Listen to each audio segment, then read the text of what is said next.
Welcome to the Rent a Girlfriend season 1 episode number 1। Episode के start में हम एक first year college student Kinoshita Kazuya को देखते हैं जो 20 साल का है और उसकी एक मामी नाम की गर्लफ्रेंड हुआ करती थी, मगर हाल ही में उसने काजुया से ब्रेकअप कर लिया, जिससे काजुया लैला का छोड़ा हुआ मजनू बन जाता है और दुख दर्द के समुद्र में डूब जाता है।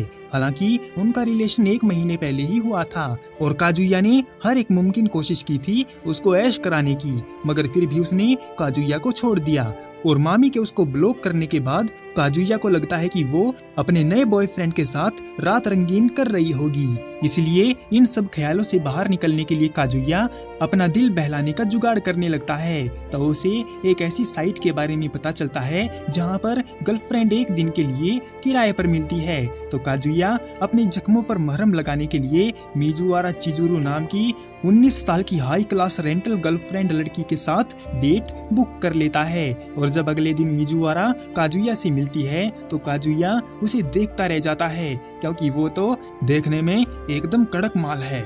और काजुया को लगता है कि अगर ऐसी पटाखा लड़की उसकी सच में गर्लफ्रेंड होती तो उसके दोस्तों की उसको देखकर जलने लगती।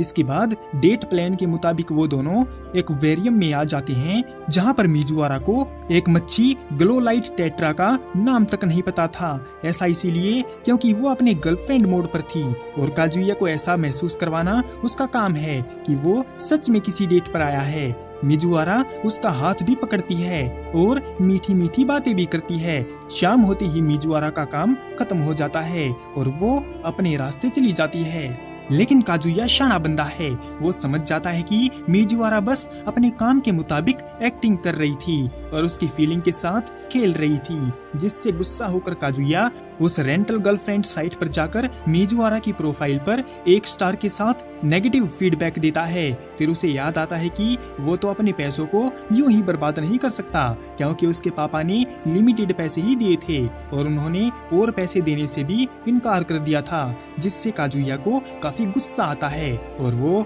मिजुआरा के साथ एक डेट और फिक्स कर लेता है।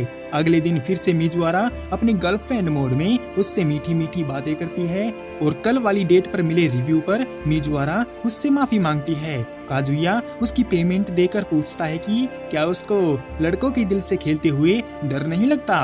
वो ऐसा क्यों करती है कि किसी भी अनजान लड़के के साथ डेट पर आकर उसको अच्छा फील करवाती है। क्या उसको अजीब नहीं लगता रोज रोज अलग लड़कों के साथ दिन बिताना। जिस पर मिजुआरा कहती है कि ये उसका काम है और अलग अलग लड़कों के साथ रहकर वो अपने एक्सपीरियंस को अपग्रेड कर पाती है। इसके बाद वो फिर से एक्वेरियम जाते हैं और काजुया देखता है कि आज वो सारी मछलियों के बारे में जानकारी लेकर आई है। काजुया हैरान है कि एक दिन की डेट को सक्सेसफुल बनाने के लिए मिजुआरा को सभी मछलियों के नाम याद करने पड़े। इन सब से काजुया इरिटेट हो जाता है और मिजुआरा से कहता है कि वो ज्यादा मीठी बनने का नाटक छोड़ दे, क्योंकि ऐसे तो वो उसका दिल चुरा लेगी और हमेशा वो काजुया के साथ तो रहने नहीं वाली है, जिससे फिर से उसकी हालत लैला के मजनू वाली हो जाएगी।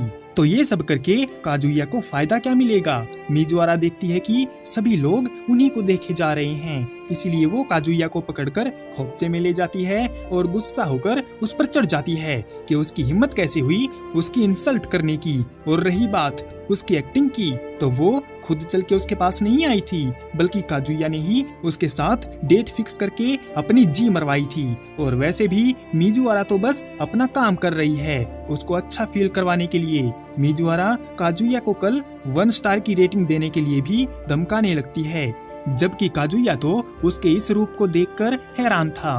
वो समझ जाता है कि मिजुआरा बस गर्लफ्रेंड मोड में ही एक दिखावा करती रहती है और उसका असली चेहरा तो काजुया के सामने है, जबकि ड्यूटी पर होने की वजह से मिजुआरा उसको अच्छा फील करवाने की बात कहती है। पर तभी हॉस्पिटल से काजुया को कॉल आता है कि उसकी दादी बेहोश हो गई है।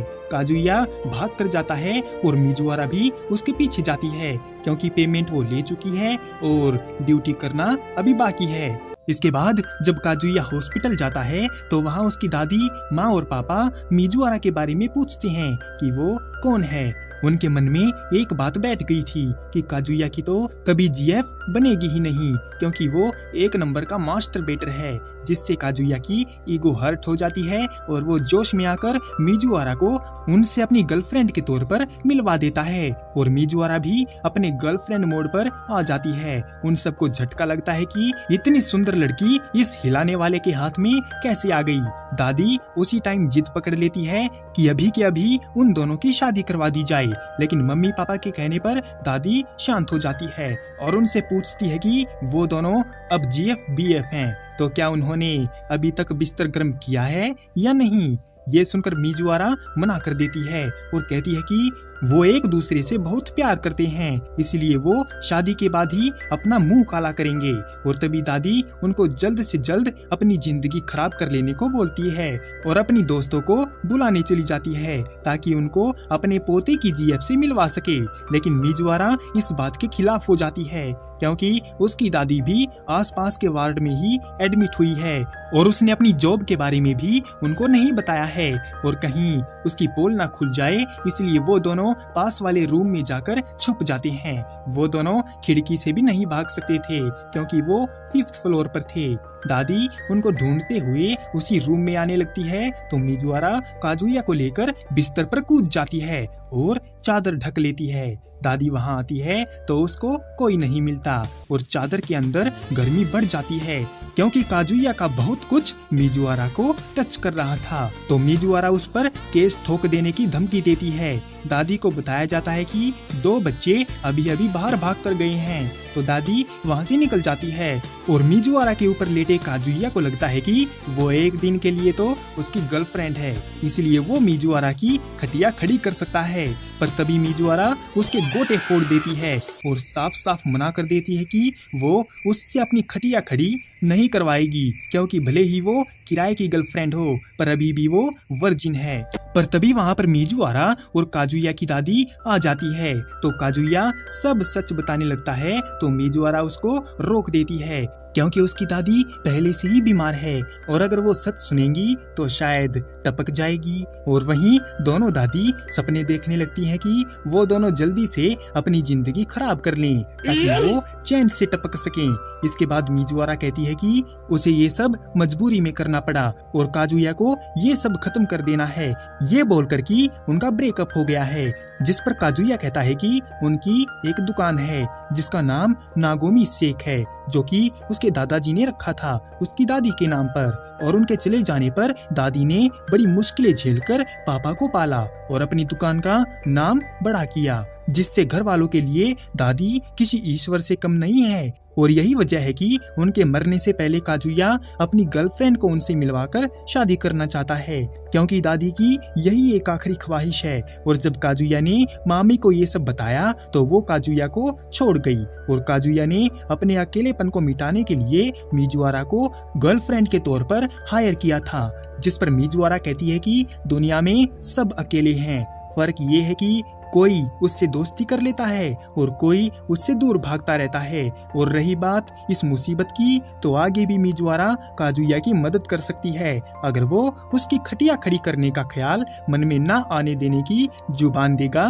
तो, जिसके लिए काजुया मान जाता है और रात को 5 स्टार के साथ मिजुआरा की प्रोफाइल पर काफी अच्छा फीडबैक देता है। सब कुछ भूल के काजुया एक नई शुरुआत करने की सोचता है, पर सामने उसको मामी दिख जाती है तो वो अपने दिल पर पत्थर रख लेता है कि तभी उसके दोस्त वहाँ पर आ जाते हैं। तो वो उनसे कहता है कि उसे लैला का छोड़ा हुआ मजनू बनने का कोई शौक नहीं है, क्योंकि उसकी मुट्ठी जिंदाबाद है। तुम्हें शर्म है? कुछ शर्म आया है? और कल उसने मिजुआरा को देखकर 3 बार अपने लाखों पुत्रों को बाथरूम में कुर्बान कर दिया। पर अचानक से काजुया की टक्कर मिजुआरा से हो जाती है, जो अपना भेष बदलकर कॉलेज में पढ़ने के लिए आई थी। इसी के साथ the end of rent a Girlfriend season 1 episode number 1। मिलते हैं किसी और वीडियो में, तब तक के लिए सायोनारा।